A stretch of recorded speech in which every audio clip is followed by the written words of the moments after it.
Where's your head at? Basement Jacks. Right, okay, let's get this right. Have we knocked this on the head then? Is this not happening? Oh, here he is. Look. Here he is. Come in. He's... How have you... Oh, God. I don't believe that. Oh, that's pathetic. I do not believe that. That's absolutely pathetic. Now, they won't believe this, will they? No. Right, No. if I say that Jonathan Ross just got his massive member out, and he is a big lad, come and sit down. I've got your tickets, Mr. Gervais. Thank you. What's going on here then? I mean, why are you dropping off tickets? Well, because, you know, in the spirit of the Comedy Awards, we like to have the rising young stars of the British Comedy Awards. That's right, and that's me. Well, we couldn't find any this year, so we've asked Ricky whether he would sit in the rising young star seat, and I wanted to deliver the tickets personally, so there's no excuses if he doesn't turn up later. Yeah. I always suspected that you were sort of pretty well endowed. Yeah. And now we've seen. You know, it's on webcam. That was just one of my cocks. That's the one you're wearing today. Did you? Yeah, don't say that. No, we were in This is meant to be the happening young station. What's going on? No, you can't say stuff like that. You can't. Just careful what you say. Look after Julian Clary. 10 years in the wilderness, and he comes back in a person life. 10 years in the That can happen wilderness. to you. That's Jesus you're thinking of, isn't it? Just because you're on everything at the moment. I walked in here, and I came in here, and I thought, this is the young happening place, and what do I see in here? 3 old men sitting What are there. you talking about? I'm only 28, 27. You all look, you're wrecked. You all look wrecked. You're Well, that's because we're always partying. I was looking for some youngsters. Where's the youngsters? I wanted to see some tight leather pants. I wanted to see some foxy chicks hanging on you every word. What is it? It's a bunch of old blokes on a block up there washing up in a sink. But look at him. He even dresses for radio. Look This at is him. ludicrous. It's amazing. Looks like you're I love the fact you were on the phone to Gervais last night, weren't you? Asking his advice on clothes. Look at him. He's going for the man down the DSS. I like that look. That's a nice look. Have you got a single pair of trousers that aren't elasticated at the waist? They're maternity jeans, aren't they? They've got a whole frank panel that pulls The forward. thing is, what I do at the end of the week, I can pop these in a pan and I can make a nice soup with all the food that's encrusted in At them. his years as a homeless coming to the fore there. Look at you, But one why- step away from Lawrence Llewellyn Bowen. I'd like to be that bit closer. But why are you dropping off tickets? Are you a little bit... Because I thought you were married and stuff. Why do you suddenly got this obsession with Gervais? Because I'm a bit rough, ain't I? yeah, it's like when you see Dale Winton out with those rough boys. I'd like to get one of my own. When a top celebrity in a lovely looking suit walks down the corridor with his penis out, Yes. Yeah. I know that I'm still an You attractive know man. you've arrived. I was inaugurating the same way. For me, it was Des O'Connor. It's like it's the passing on of the baton, if I may use that euphemism. and you've been battened. But it's fantastic. Well, it is a pleasure. I don't think I'm complacent just because I'm mixed with you. I still wake up and think, I don't believe it. I'm mates with Jono. Can I just point out one thing? I was listening to the show last week, and I heard you, as always, revealing a little too much about yourself, if you don't mind me saying so. Yeah. Steve tried. Not as much as you. No, but that was just for the benefit of the room. Yeah. And talking about when you used to occasionally urinate in the sink. Yeah. When you were around my house last time, and I came in, and you looked a bit shifty. No, please reassure me. It was more ownership. That Yeah. I was like, I went to my territory, and then other people that come in that go, has Gervais been round here? It's like just marking my territory. Because my coffee the next morning had a hazelnut tang to it that I don't remember putting in. Can I just say something? Because I mean, I used to, you know, mention to you, Gervais, when we first started getting involved in the business. Yeah. I used to say, if there was one celebrity I'd like to be friends with, it's Jonathan Ross. Yeah. Lo and behold, Ricky's befriended Jonathan Ross. I'm nowhere to be seen. But Not Ricky invited told me- round. Ricky told me that I could be his friend, providing I never extended the arm of friendship. Right. with you. Yeah, if you ever... I thought as much. He tries to keep everyone else down he works with, from the office, all the other shows. He tries to keep them down. He I said, didn't even want "I'm you to number come in. one." I wanted to meet you on the steps. Yeah. I didn't even want to tell him you were around. But you called. He went, who's that? And he saw your name come up and he went, well, can I meet him? Well, you're all coming tonight, though, aren't you? This isn't Radio 2, by the way. These links are way too long. This is snappy radio. We have to play out... Yeah. You might The be kids have Jonathan lost Ross, interest. But the kids want to hear Coldplay, Catatonia, You know what I like? Faithless. How about some more of that instantly forgettable hip-hop you play each week? One of those obscure hip-hop hooray. That's the worst feature on British radio. You should be ashamed of yourself. Wait a minute, I've heard your quiz on Radio 2. You're having a laugh. Put it away. Put it away. I'm Carl. Carl, how you doing? I'm all right.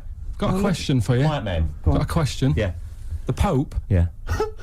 What semi-precious stone does the Pope wear? It's easy. Go on. Topaz. Is that the right answer? I don't know. I might have wrote it down.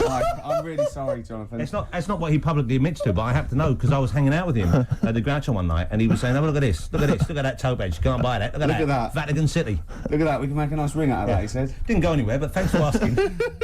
I better go. I've got to go. I've got to go and buy some winkle pickers. Thank you very much. Okay. Enjoy Nice to it. meet you, Stephen. Yes. Carl, I wish I could say it'd been a pleasure, but actually it was quite creepy. See you later. Question, please. You two.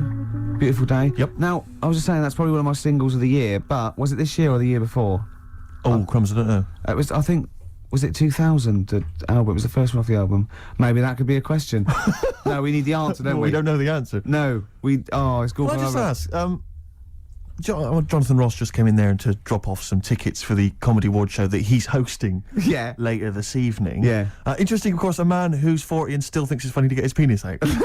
It is. I love that. Because it's like, when's that novelty going to wear off? 74, 75. When it's just too horrible to show Exactly, in yeah. public, I imagine. But so he dropped off some tickets for you. Yeah. Was asking you fashion advice last night. Yeah. He came after a 3-hour radio show he's just done on Radio 2. Good show, by the way, worth tuning in to. He came straight around here, dropped some tickets off for you. He's now got to go and rehearse that show. A lovely man. I was out with you last night. Yeah. Went into this pub, like kind of that we've been to a few times before. Went in there, and this guy came in and said, "Your usual table, Ricky? Your usual table." Can I just ask you 2 questions, Godfather? One is, have we won a prize tonight? On I National don't Comedy know. Awards? We genuinely And 2, don't know. Can you have someone iced for me? It's ludicrous. What have you suddenly got over all these people that they're doing all this for you? When have you suddenly become the daddy? Well, I came from nowhere, and I've got Polaroids of the head of all the Right, stations. yeah. Exactly. Because what I'm worried about is that, like, when we're wrapped up in our winter coats, Yeah. you're walking there in your little sort of, little black overcoat, and I must look like your hood. Do you know what I mean? Like your goon that walks with you.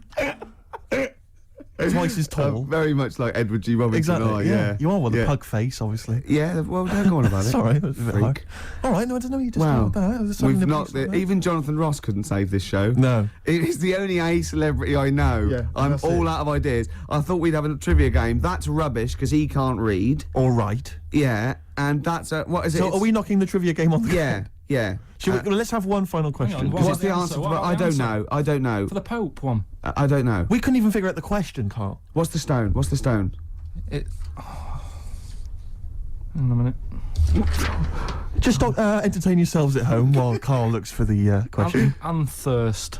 Amethyst. Amethyst. Yeah. Anne Thirst. No, she was the first woman MP, I think you'll find. Amthirst. Ruby or Diamondo? So have you got maybe a final question? That's still Carl, that one we on it. decide- Okay, is do a this one on decider there? and then we knock this on the head. Yeah. Go on then. Where? What? Who? Have you not been practicing in all these? We've had ads, we've had music. Oh, where? What? Rick, I don't think we should call ITV later. With this. Maybe he was talking about Jonathan's inquiry about sartorial elegance tonight. Where Yes. what? Yeah. Maybe he's just like summed up that Yeah. conversation in What's just the two. most expensive pub in London? Ricky won't know because he never pays. Hang on, wait a minute. What does that mean? What does that mean? You want me to buy? I'll buy the pub. How much is that? It's £1 million, No, like, sir. if you go in, according to the Time Out Guide 2001, if you went in there and bought a big round, it's a day pub. It's an expensive pub. Imagine this on Millionaire. Imagine that question Why on is it all Mastermind. too vague? I know your specialised subject, how much things are and that, and whether they make you fat when you eat them. Then It's in London. Is this like some guy went in the pub last night and thought, this is a bit pricey? This is the most expensive pub I've ever been in. I'm going to expose them Exactly. on Ricky and Steve's show. But does it mean, like, maybe is it a pub or a club, maybe, where you've got to be a member? It's a pub. I'll narrow it down. It's in Covent Garden. Punch and Judy. That's it. Has he got it right? Yeah. Well, 2-1. I have to hand it to you. Well done. Yeah, So. brilliant. So who was that? Who was that question from? Because maybe that they should get these 3 CDs. Let's give them that. Who is it, Carl? There's no way of verifying that. That's probably libelous. They've probably It's from made. the Time Out Guide. Okay. All right. Carl, who What are was you it? moaning for? You got it right. Yeah, I won. Yeah. I won. Carl, who was it that won? Well, listen, they know, so they've won. Yeah. Right. This is genius radio. This is I brilliant. tell you We're what's slick. letting us down? Him. I know. KP the P-Man. When he was just doing the press buttons and it was cool. Now we let him on the air because we thought it was funny. We quite like him. He's digging a grave for us. Right, listen, this is a new feature I've introduced called Songs I'd Like to Play on the radio. And Oh, this is falling apart. and a friend of mine sent me a little CD of little treats and stuff. And one of them is this track. It's called Monkey Man. It's from the Rolling Stones. Play it, Carl. It's an absolute gem. Press that. And what was that again, Steve? Rolling Stones and a track called Monkey Man. That's from a double CD, not available in the shops. My friend Dave G made a compilation for me, burned it onto CD using modern technology. That's one of the tracks on there. What's his name? Dave Greenwood, obviously breaking several copyright laws there. I would not encourage anyone to make copies of anything for anyone. It's breaking His the law. name again, if the police are listening? Dave Greenwood lives in Nottingham. I can How give details. dare he do that for you? It sickens me, Rick. He's making you receive, Stolen goods, Yeah. and there's various artists on there who've barely got a penny, who are losing money hand over fist. The Rolling Stones, for instance. Yeah, The and Doors. XFM have done that as well, played it off, and that's terrible. Now we've implicated those as well. XFM are culpable, so is Dave G. Thankfully not us, Rick. No. We're just middlemen caught up in it. You know what I mean? Yeah. Mr. Biggs behind it. There's always and we're Mr. just Biggs, pawns in his game. Aren't we? So that's, I'll be playing another track from that later on. I've got a lovely couple of little tracks on my hip hop selection. Looking forward to it. Is it Incidentally, can I just ask, Rick, did you get a little gift here from XFM? I did. I got a lovely little voucher here. It was very nice. You're very thoughtful. I've also got one. How much is yours for? £25. To spend at John Lewis or Waitrose. A little kind of gift voucher there. I think I'll do Waitrose, because food, you can get a good lot of food for 25 quid. Absolutely right. You can't get a lot of haberdashery for 25 quid. So I'll be going for the food option. The thing about the gift voucher, a lot of people will I'm sure receiving these over the Christmas period. The thing about the gift voucher is it's like here's £25, but I've limited where you can spend it. It's like they don't want to give money because that's go. Say this is like money, but not as versatile. Exactly. You can't spend it in as many places. But the thing is that surely the thing about a gift is, you don't want people to know how much it was. Unless you're letting them make their ideas up for next year. Yeah. Like, you know what I mean? If an aunt gives you a single, like a step single, and you've given her 25 quid at the body shop, you're saying, how much that single costs. Exactly. So do I. I'm not going to say, right? Yeah. Let's make up the difference next year, Exactly. aren't You know what I mean? Let's spend 50 quid on me next year. Yeah. Do you know how much he got? How much did you get? Did you get a gift voucher as well? Yeah, but I work here all week. Right. How much do you get? 150. 150 quid? Yeah. What, on gift vouchers? Yeah. To spend at the same places? I'd have to say, though, it's not a very inventive gift, is it? It's Whoever a came up with lovely it, thought, it's a lovely thought. It's wonderful to have £25 that I can only spend in 2 places I never go in. But, no, I'm not looking a gift horse in the mouth. Any I'm not ungrateful, anyway. looking a gift horse in the mouth. It is a treat. He spoke to Jonathan Ross like he was a normal person. From someone whose dad buys him a spade for Christmas, I thought you'd be grateful.